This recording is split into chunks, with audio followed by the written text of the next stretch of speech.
Good evening, everybody. Welcome to the GSMC Golf Podcast presented by the GSMC Sports Network. I'm your host, Garrison McDaniel, and we have a great show for you guys today. We're talking about the U.S. Open, the third of four majors in this busy golf schedule. We got a lot of field to talk about, many famous players to talk about that are in this field. Of course, it being the third major, the U.S. Open, one of the more desirable ones as well. So excited to talk about that. That's of course going to be the topic of discussion most of today, as the first segment of the night will be going into a course breakdown of Pinehurst number 2, the site of this U.S. Open this year. The second segment, we'll be talking about how Thursday's leaderboard shaped up, who was the most surprising and who was the most disappointing on the leaderboard right now. Our third segment of the night will go into the top storylines for this U.S. Open, what to watch out for as the weekend continues on Friday, Saturday, and Sunday, who to watch and who to keep in mind. The fourth segment of the night will be talking about the history of how these guys have done at Pinehurst number 2, as it was the site of the U.S. Open in 2014, and how it has fared in history, the winning scores that everybody has gotten at this golf course. And then our fifth and final segment, I will wrap it up by giving my picks and predictions for the U.S. Open, talking about who are the current favorites and who is really stood out above the rest from this Thursday, as we have seen 25% of the field. But before all that, as always, we are going to talk, if you would like to help support the show in any way, use the tips and donations link at gsmcpodcast.net. It makes a difference, and it really does help out all of the great creators here at the GSMC Sports Network. And without further ado, we're going to get right into our first segment of the night, talking about this golf course that has actually played so difficultly. Like, today, it showed how hard this golf course really is. Not a lot of guys breaking par today. In fact, it was only 15 guys were able to break par all day, with only 5 guys that were able to be north of 2 under. Bryson DeChambeau, Matthew Pabon, Ludwig Oberg, Rory McIlroy, and Patrick Cantlay were the only guys on the day that finished 3 under or better. Of course, Patrick Cantlay and Rory McIlroy getting off to a great start on this Thursday, but everybody else, this really did play like such a difficult golf course, and let's go through why it really does. First off, the biggest thing that stands out on this scorecard is the front 9 playing 2 strokes over par, and then as a total 18 holes. In a field like this, it played 3.25 strokes over par. What you see on the screen there is the hole stats from last year's Sunday, but I have they just updated the stats to be from the field today, so I'm going to tell you what I can see from the field today, but you guys are kind of getting a glimpse on the screen right now of what it was last year. Didn't change too much, but I believe the greens got way more difficult, and it played about 0.3 of a stroke harder than it did all of in 2014 on that Sunday. The hardest hole on the golf course by far was 6 today, but the second hardest hole on the golf course, and the one that I really want to talk about, is hole 4.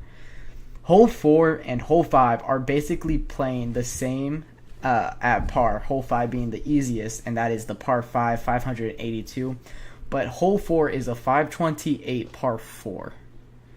It was brutal today. There were only 5 birdies all day on it. There were more double pluses on hole 4 than there were birdies on hole 4. It was a great score to get a par. There were only 20 less bogeys than there were pars on the day on hole number 4. So many guys showed how difficult this golf course can be right off the gate. It's a 528-yard par 4, as I said, and it's a little dogleg left, but what makes it so difficult is, and this is what makes this entire golf course so difficult, there is the sand on either end of the fairway. If you miss in the rough, you're basically in sand, this entire golf course. But within that sand is little shrubs of greenage that just eat at a golf ball. I saw Victor Hovland... I forget what hole this was. I think it might have been 2 for Victor Hovland. But he goes from his tee shot that ended in the rough, that ended in that sand in the greenery. He then takes the shot out of the greenery. He got a good enough lie onto the other end of the fairway to the opposite rough.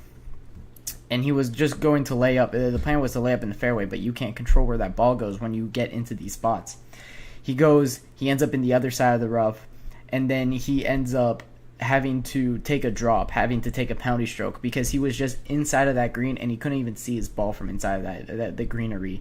And it truly was so difficult for these guys to navigate.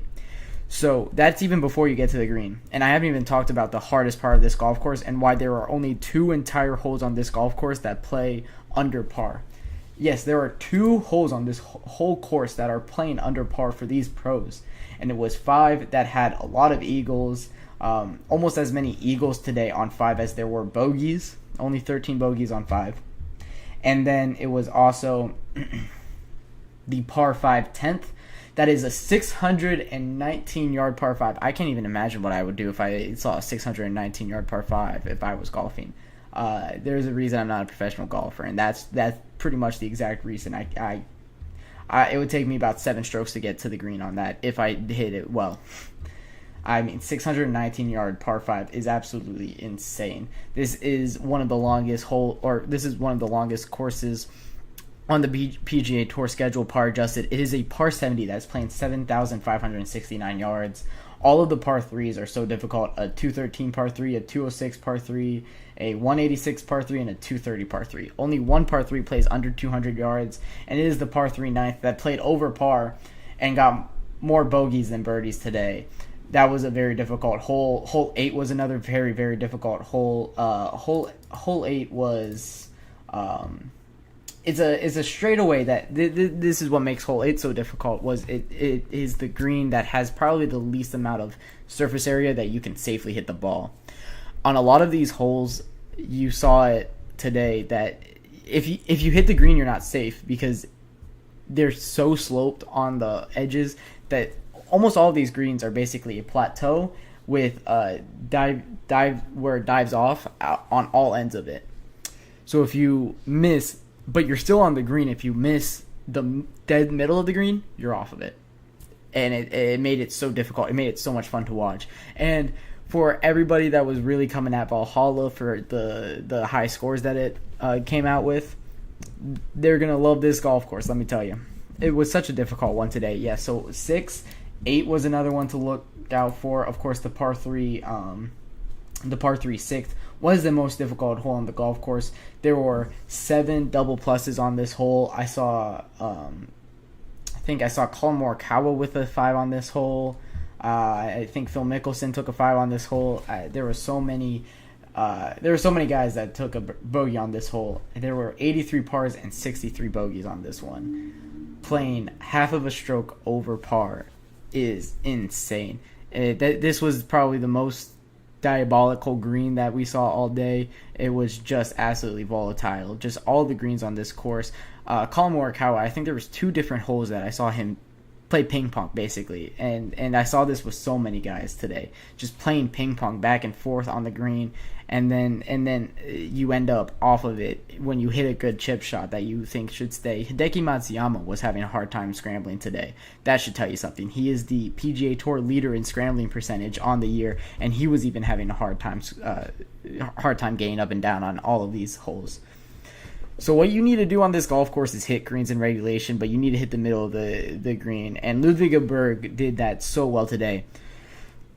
We'll talk about that. Sorry. We'll talk about that more in the second segment of the night, how well he did on the day. But yes, you just need to be able to hit fairways basically because the rough is absolutely volatile. It's so hard to hit out of, especially because it has those plants that just suck in the ball and you just can't find it once you get them lost in those plants.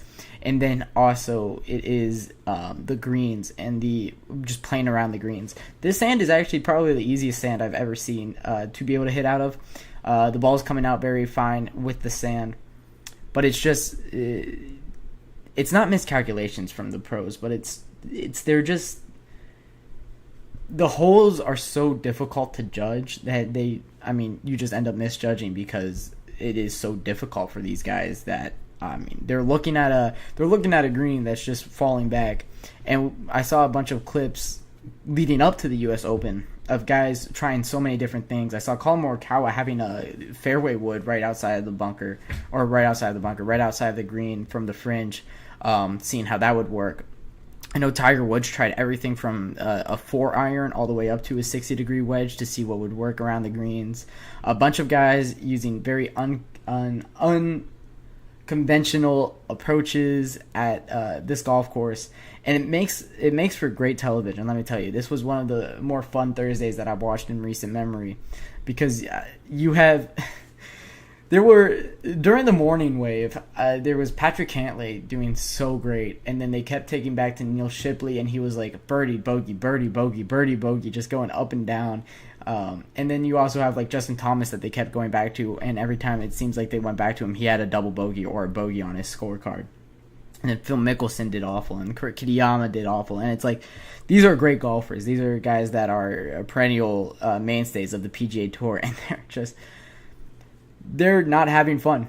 Let me tell you. Of course, we all remember the infamous Phil Mickelson clip back, I think it might have been on Pinehurst number 2 in 2014, where he is putting and he's just like playing ping pong with the putter, and then he just ends up hitting the ball as it's still rolling to save it from going off the green, because it's about to go off the green. And I wouldn't be shocked to see that happen again this year. These guys aren't liking the greens here at Pinehurst number 2, and for good reason. It's definitely an interesting golf course that is showing the worst in a lot of these players that you didn't think was there. But the front 9 is so difficult, playing 2 strokes over par. And then the back 9, it doesn't really get any easier. You have more of the middle holes on the golf course, but this par 4 14th was very difficult for a lot of people. It had 3 doubles, only 7 birdies. The par 3 15 had 5 doubles, only 7 birdies. I mean, just all around this golf course was difficulty. Probably the easiest hole besides 10 on the back 9 was 18. That played about 300th of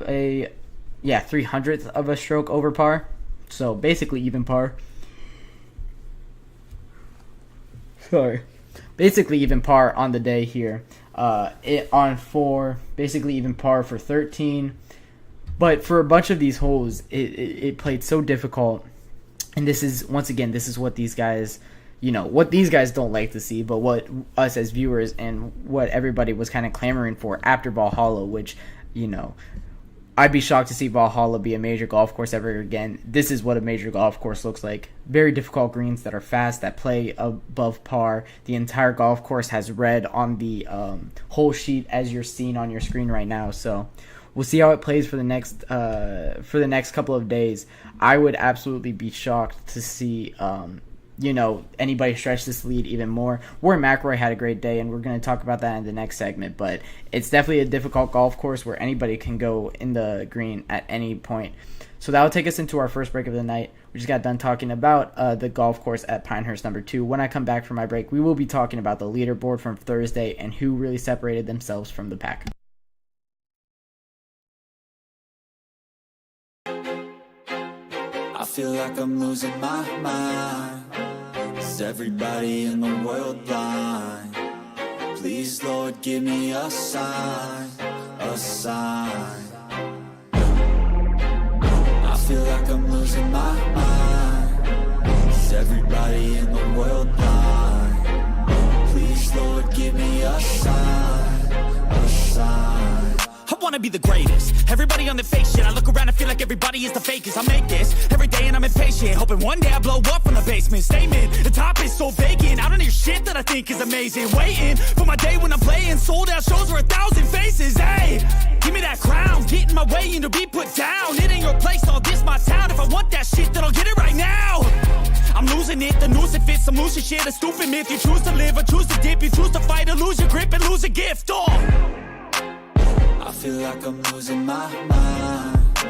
Is everybody in the world blind? Please, Lord, give me a sign, a sign. I feel like I'm losing my mind. Is everybody in the world blind? Welcome back to the GSMC Golf Podcast presented by the GSMC Sports Network. We're going to get right into our second segment of the night, talking about Thursday's leaderboard and how it shaped out. But before we get into that, I would love to remind you guys that if you want to become a part of the show, do more supporting than you guys already do just by watching. If you want to use the tips and donations link at gsmcpodcast.net, it would go a long way and help us out severely here at the GSMC Sports Network. So with that being said, we're going to get right into our second segment of the night, talking about Thursday's leaderboard and how it all shaped out and who separated themselves. And it's Patrick Cantlay and Rory McIlroy who stand up top the leaderboard with the 18-hole lead. Patrick Cantlay and Rory McIlroy both have different things to play for this weekend, and we're going to talk about that in the storyline segment going into segment 3. But from their games, Rory McIlroy, we're going to start with him here, and it's a bogey-free card from him on one of the more difficult golf courses in the country, and it's very impressive what he was able to do today. He goes out and he pars the first 3 holes, and that's very important. And then he's only one of how many guys did I say on number 4 to go out and get a birdie? Only one of 5 birdies on 4 in the entire field.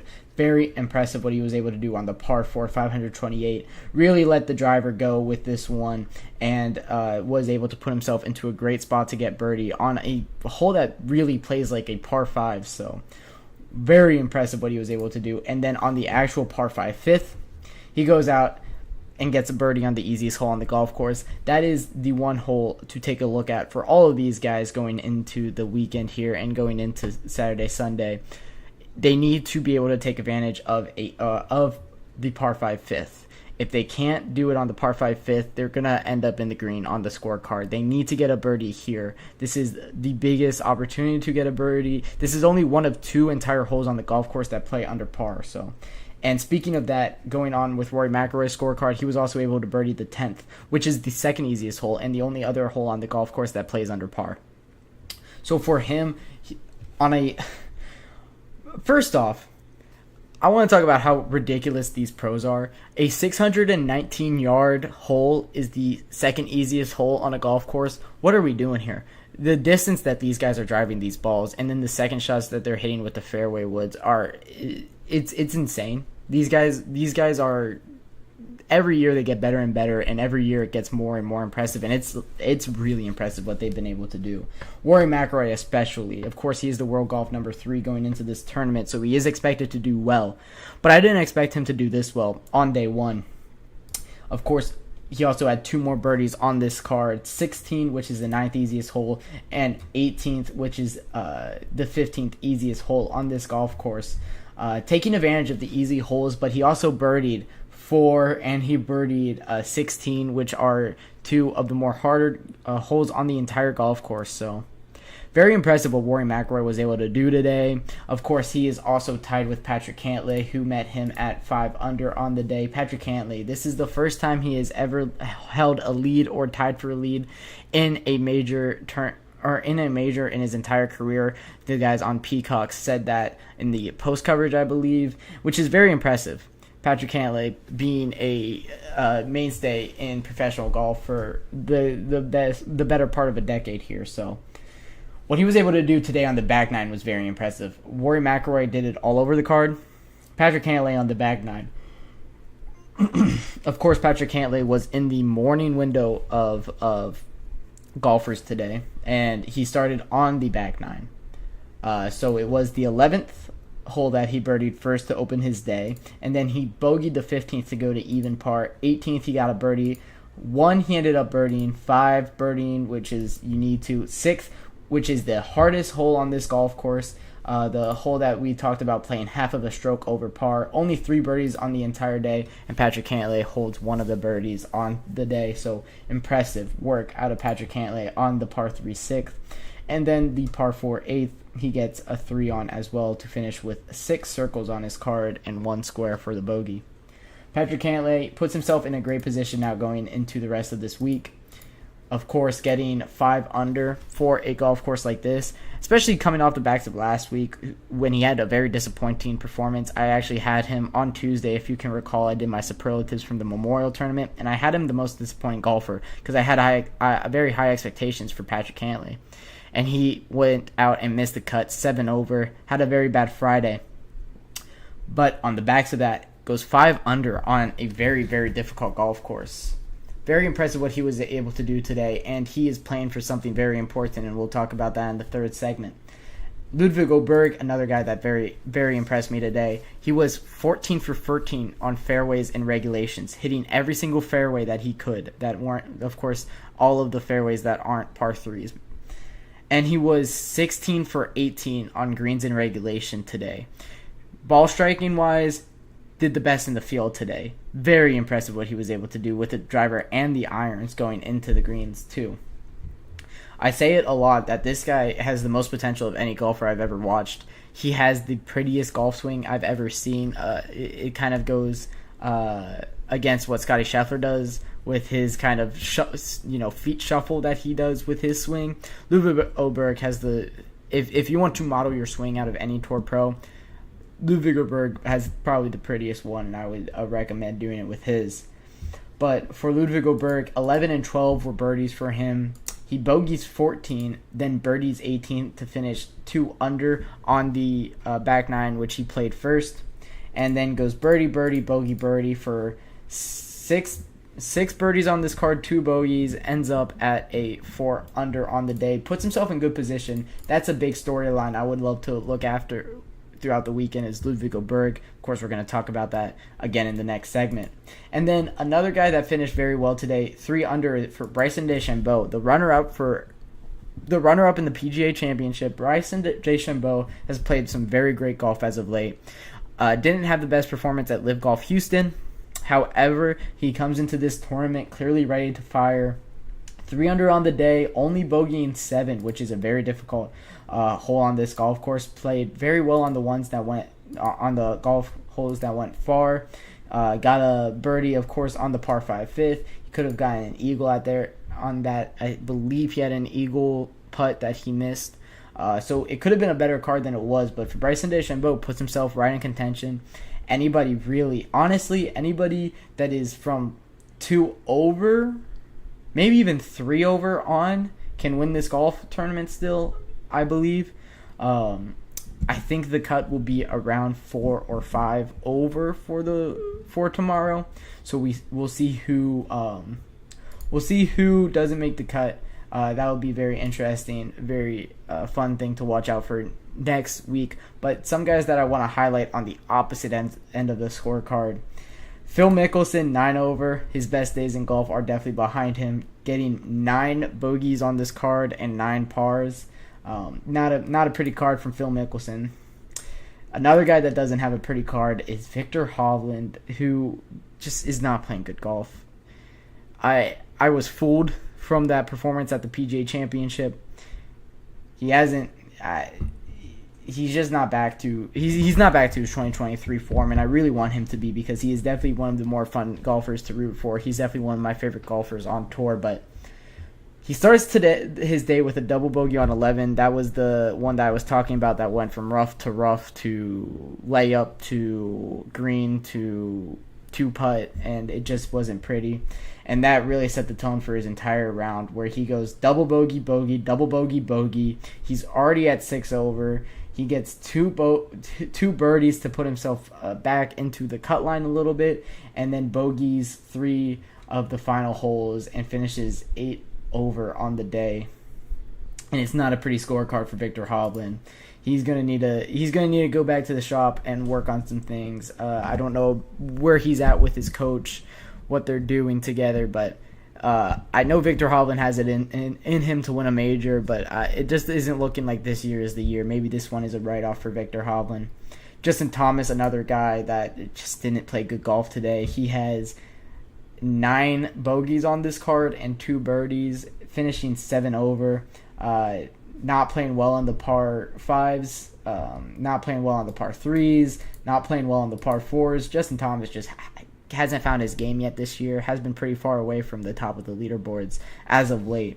And hopefully for Justin Thomas, he can get back to the form that he found in 2022 to capture that PGA Championship, but he looks pretty far from it right now. Seth Theegala also finished pretty poorly, 7 over for the official world golfer number 11, who is playing for his chance to be in the Olympic team. This is, of course, the last week cutoff for the Olympics here. So playing for that and not being able to put himself into contention, looking like he'll be cut from this one. Other big names that are around that cut line for tomorrow: Will Zalatoris at 5 over, Keegan Bradley at 4 over, Nick Taylor at 4 over. You also have Byung-Hun An at 4 over, Sung Jae Im at 4 over, Dustin Johnson 4 over, Adam Hadwin, Tiger Woods. The clump of people are at 4 over, and then a bunch of people at 3 over that are worth mentioning: JT Poston, Wyndham Clark, Nick Dunlap, Court Kitayama, Minwoo Lee, Matt Fitzpatrick, Sam Burns, Jordan Spieth. So we'll see what tomorrow holds for these guys, if they're able to put a run at the cut line and be able to play into the weekend here. But for Thursday's leaderboard, there are a bunch of storylines to look at now, and that's what we're going to get right into in our third segment of the night. I'm going to take my second break of the night, and then we're going to get into that, talking about the top storylines at the U.S. Open.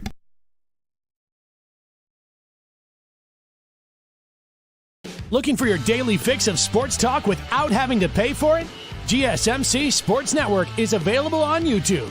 Just search GSMC Sports Network. Get your fix of daily sports talk shows on YouTube, absolutely free. NFL, college football, NBA, MLB, MMA, UFC, fantasy football, and so much more. GSMC Sports Network has shows running all day long, with new sports shows starting every 2 hours. Just like on your favorite cable sports channel, except GSMC Sports Network is absolutely free. Just search GSMC Sports Network on YouTube to catch one of your new favorite shows, like the GSMC College Football Podcast, Chip Shot Football Podcast, Hoops and Heels Women's Sports Podcast, GSMC Basketball Podcast, and so many more. Check it out for yourself. GSMC Sports Network, now available on YouTube absolutely free. Search GSMC Sports Network on YouTube right now.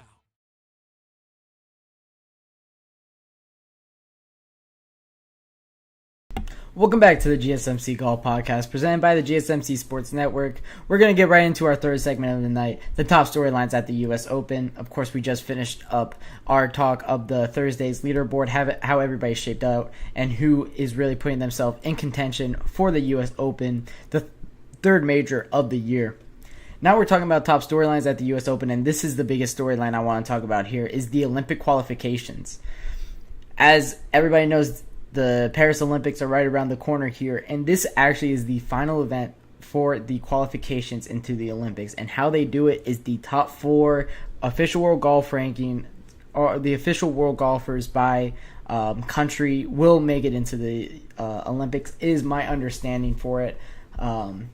Which means right now for the United States of America, the most, of course, the most difficult country to qualify for, the most competitive one. The 4 that would make it currently for the United States of America would be Scotty Scheffler, of course, world golf number 1. Would be Xander Schauffele, world golf number 2. Wyndham Clark, who is world golf number 4. And then Collin Morikawa, who holds the 7th spot in the official world golf rankings. Now, with a win here at the U.S. Open, Patrick Cantlay can definitely jump Collin Morikawa in the official world golf rankings, as he is currently 9th and Collin Morikawa is 7th. And Patrick Cantlay put himself in a very great position to make it to Paris for the Olympics for golf. And it would be very interesting to see if he is able to qualify. There's from 9 to 12, there are 4 Americans that are all within striking distance if they were to win here, and Collin Morikawa or Wyndham Clark miss this cut. Either of them could kind of drop down here. I don't think Wyndham Clark could drop that much, but if the official world golf ranking does what I think they do and go year by year, right, and cycle through the year, that means Wyndham Clark's U.S. Open is still on his official world golf rankings card, which after this week, of course, it would fall off, and he would drop down. So that would open the door for maybe 2 of these guys, of Patrick Cantlay, Max Homa, Sahith Theegala, and Brian Harman to jump. There's also Keegan Bradley at 15th. You also have Russell Henley at 17th, Cameron Young at 19th. If these guys win, they could jump up a lot here. with Colin Morikawa at 7th right now and Wyndham Clark at 4th. It'll be very interesting to see how this all shapes out. Of course, this is the last week of qualification, so we'll find out all the Olympic rosters going into next weekend, and I'll be able to talk about that. But this is something that these guys definitely have on their mind and definitely are playing for. You know Patrick Cantlay understands this, and he's going to try his best to go out and have the best rounds of golf he can to put himself in a position to make it to the Paris Olympics here. I believe that is the first weekend in August when that will be held. I'm excited for that one as well. But I think that is kind of the biggest storyline here at the U.S. Open. Of course, going along with that is this is a major chance, and this is anytime there's a major, it is the most important time for a golfer to bolster up his legacy. And for Rory McIlroy, we have this conversation every single time that there is a major because it's been a decade since he's last won his previous major. It was that 2014 PGA Championship. That was the last major he won in his career. It's been a 10-year drought for him, and he put himself in a great position on Thursday to be able to end that drought. He has been I saw they did a graphic today during the round that last time that he won in 2014 when he won his PGA Championship, he is the only guy in the official world golf ranking from 2014 to be in the official world golf ranking top 10 this time around. Everybody in the world top 10 were basically either college, high school players, or just turned pro the previous year. Scotty Scheffler was in college in 2014. Xander Schauffele in college. Rory McIlroy was the only one standing. Wyndham Clark was in high school, if I'm not Wyndham Clark was in college. Victor Hovland in high school. Ludwig Berg in high school. Colin Morikawa was in high school. John Rahm was in college.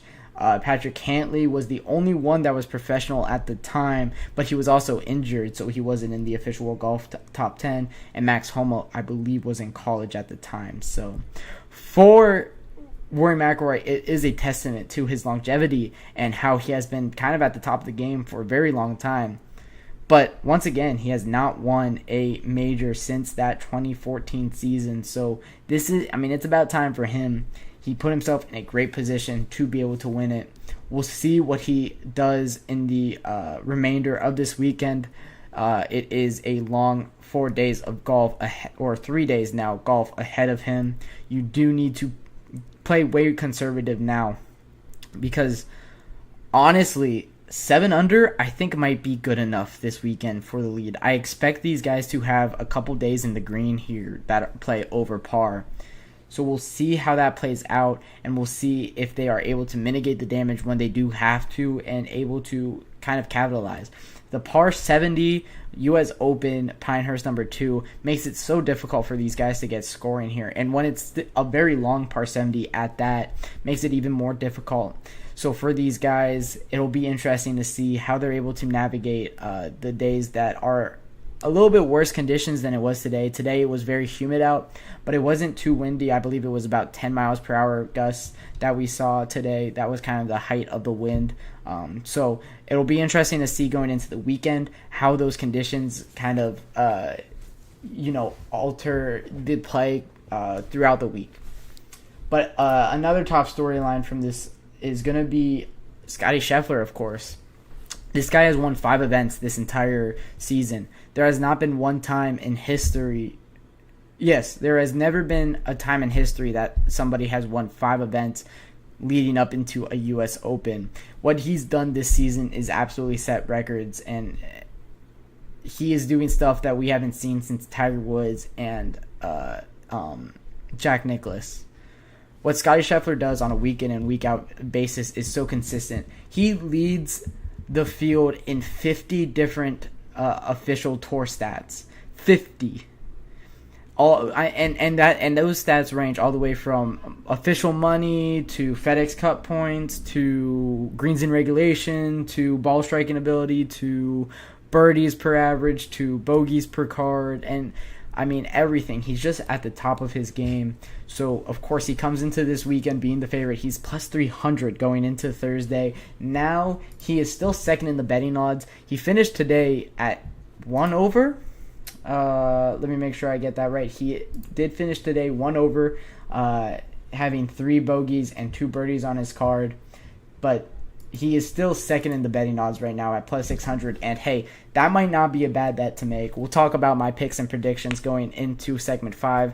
I'll give you guys some betting advice going into this weekend here.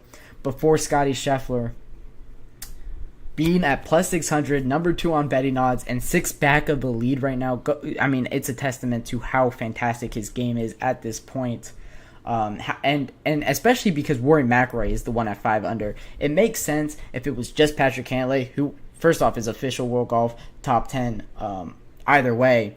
But if it was just Patrick Cantlay, or, let's say it's like a Tyrrell Hatton that's in the lead, kind of a top 30, top 40 guy in the world, and Scotty Scheffler is 6 back on him, that is one thing. Like, that makes sense if he is still second in betting odds.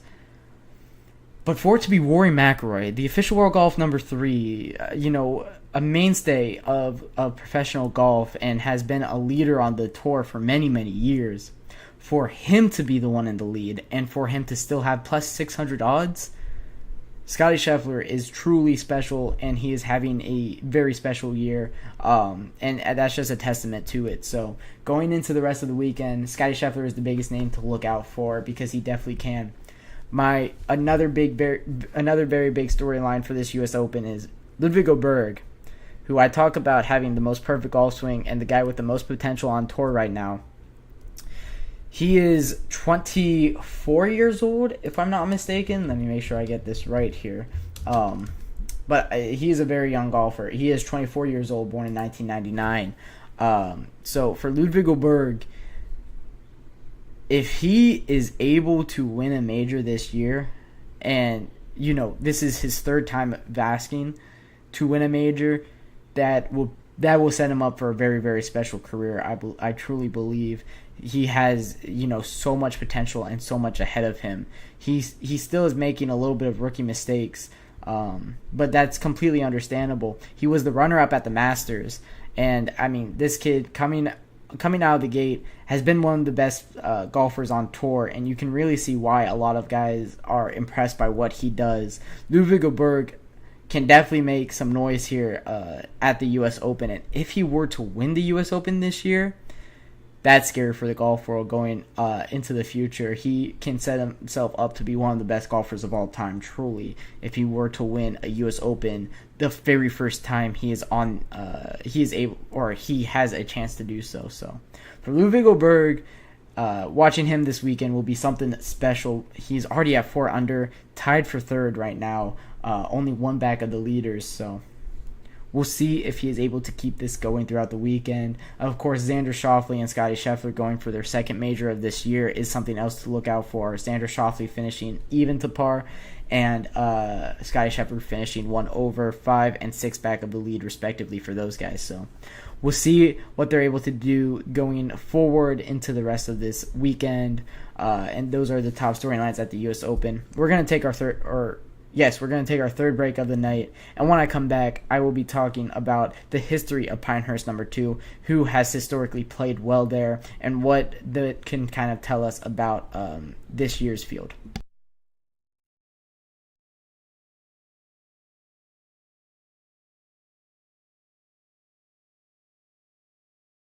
For the best and latest podcasts available anywhere, go to the podcast app on your cell phone and type in GSMC to access free content-rich podcasts on health and wellness, book reviews, sports, entertainment, relationships, social media, movies, technology, finance, and even weird news. Subscribe and download the GSMC Podcast Network's family of shows, available everywhere podcasts are found.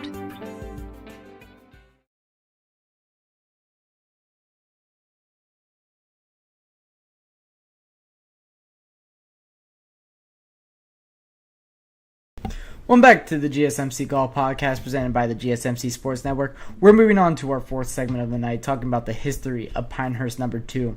And the most recent winner who is in the field this week is Martin Kamer. He got off this week to a pretty good start. He is now even to par after a couple of bogeys to finish off his round on 14 and 16. But he does put himself into a good position. Of course, the live golfer, currently the German national, tied for 16th, now 5 back of the lead, can definitely make some noise when it comes down to the rest of this weekend. He was the winner on this golf course in 2014, and when he did win it, it was really off of consistent play from off the tee and consistent play with the irons. He was 48th and 42nd in off the tee and iron play respectively for that year in 2014, and it really played well to the golf course that he saw in 2014 on Pinehurst number 2. He won this event by 8 strokes in 2014. It wasn't close. He was very consistent in 2014, 65, 65, 72, 69 that year, and just did very well on all the holes. I mean, he was just consistently great. On round 1, it was birdies all around, only bogeying 7. He does bogey the 5th hole, birdie the 5th hole, which is very important. He birdies the 5th hole on first round, second round. He gets an eagle on it in the 3rd round, and then he pars it on the 4th round. So that par 5 fifth is one to really look out for this weekend. Martin Kamer's scorecard in 2014 shows us that. But yeah, very impressive what he was able to do compared to the field in 2014. The rest of the field had Ricky Fowler tied for 2nd at 1 under. Once again, Martin Kamer won this by 8 strokes. There were only 3 golfers in this entire field that finished under par. 3 golfers in the entire field that finished under par for the weekend. That's insane. That's just crazy. I honestly can't remember a golf tournament that had that in recent memory. I don't know if there was. But looking at this leaderboard, it's a little bit of a throwback. We have Keegan Bradley tied for 4th. Jason Day tied for 4th. This was when Jason Day was one of the best golfers in the world. Dustin Johnson and Brooks Koepka, when they were very young on tour, finishing 1 over, tied for 4th. Both of them were. Jim Furyk, during his kind of run of good play, was tied for 12th. This was kind of the end of his era. Justin Rose tied for 12th. Ian Poulter tied 17th. Jordan Spieth, when he was very young, tied for 17th at 4 over. The cut line in this year was 5 over, which is what I'm assuming could be this year. Bubba Watson was cut this year 6 over. Just looking at the scoreboard in 2014, this is a blast from the past. Justin Thomas at 8 over. What's new? I guess he just doesn't like this golf course, maybe. Of course, he was a lot younger in 2014 than he is nowadays. This was probably one of his first majors that he played in his career. Matt Fitzpatrick was an amateur back in 2014. He was 11 over. Right now, he's not doing too well on this golf course, but we'll see how that turns out. Phil Mickelson, 7 over back in 2014. Rory McIlroy in 2014 was 6 over. So a bunch of guys that are still playing on the tour today did not enjoy this golf course back in 2014 when it was last played. But that's just to be expected. Absolutely it is. As for the other tournaments that were played on Pinehurst number 2, you also have the 2014 U.S. Women's Open. That was won by Michelle Wie, who finished at who finished 2 under, I believe. Yes, she finished 2 under and won by 2 strokes on the field. Lewis finished even to par. She was the only one that finished under par on this golf course, which is absolutely insane. It really goes to show how difficult this golf course really is. So Michelle Wie won that. That was the U.S. Women's Open. The U.S. Open in 2014, Martin Kamer won, as we were talking. Ricky Fowler said in a quote, Martin was playing his own tournament. He won this one by 8 strokes, and you could really see he truly was. Back in 2005, the U.S. Open went to Michael Campbell. This was during Tiger Woods' insane run in 2005, right in the middle of it. He was the runner-up. Tiger Woods was in this tournament, losing out by 2 shots to Michael Campbell. And then before that, it is in the U.S. Open in 1999, Payne Stewart won it. The very first time this was played as a U.S. Open. Phil Mickelson was the runner-up by 1 shot. This was Payne Stewart's 3rd major at the time. Phil Mickelson, Tiger Woods, and Vijay Singh were all in the mix going into the hole 17 of this one. So in 1999, that was a very fun U.S. Open and very memorable.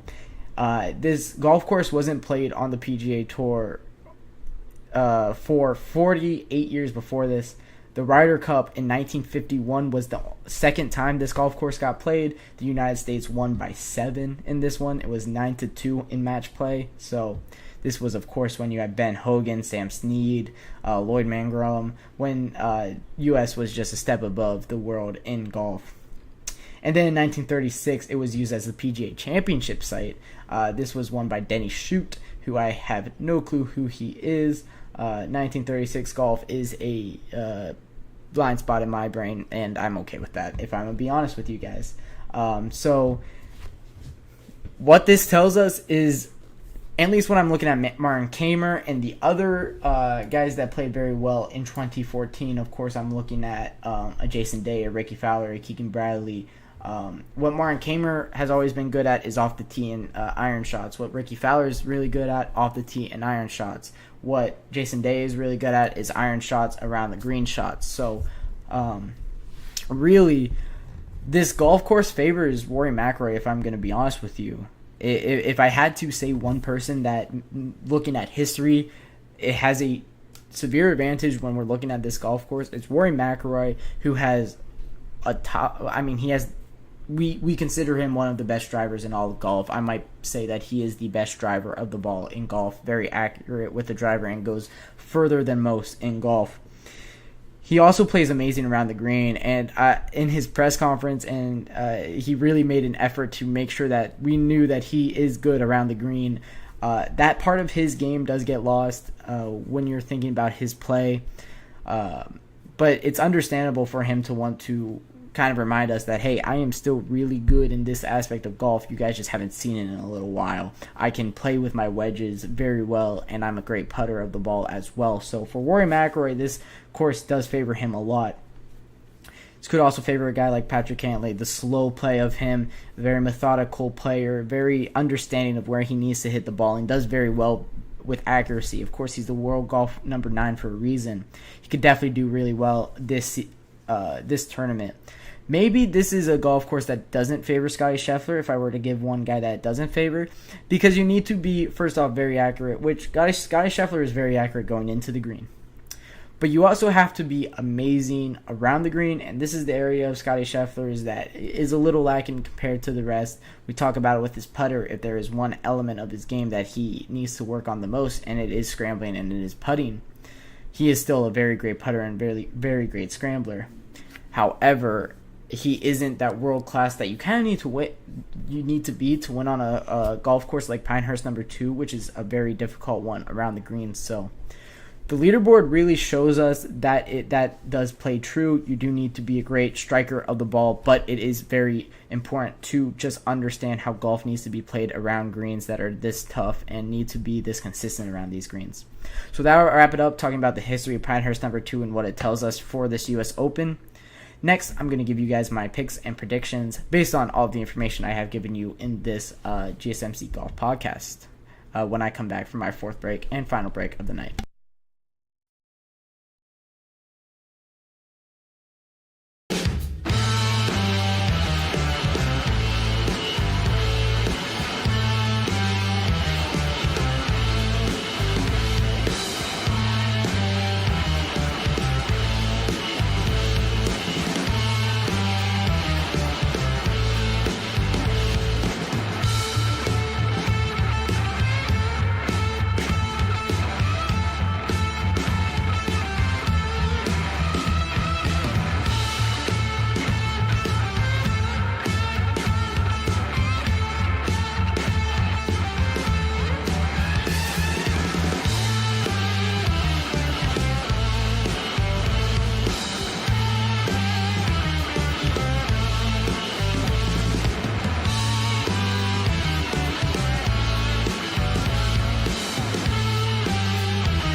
Welcome back to the GSMC Golf Podcast presented by the GSMC Sports Network. I'm back with my picks and predictions. This will be the final segment of the night going into this U.S. Open. Then we have a great weekend of golf to look forward to on Friday, Saturday, and Sunday. But we're going to get right into this segment here talking about my picks and predictions.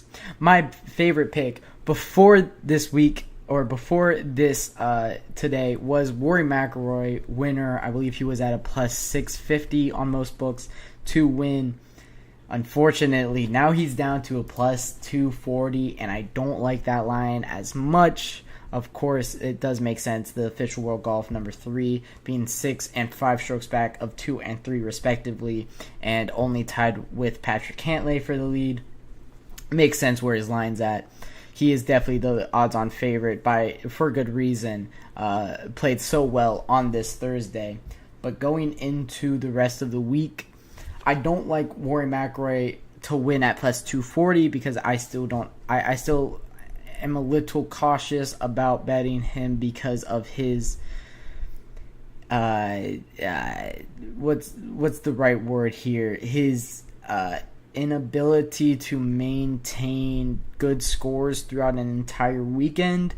I haven't seen it in a while, him just putting 4 good days together that you kind of have to do on a major, or at least mitigate the damage as much. And with his game, it does worry me when it comes down to, his driver is amazing and it goes 340 yards, but that 340 yards isn't the most accurate thing in the world. He's like 60th in the accuracy rankings when it comes down to the driver.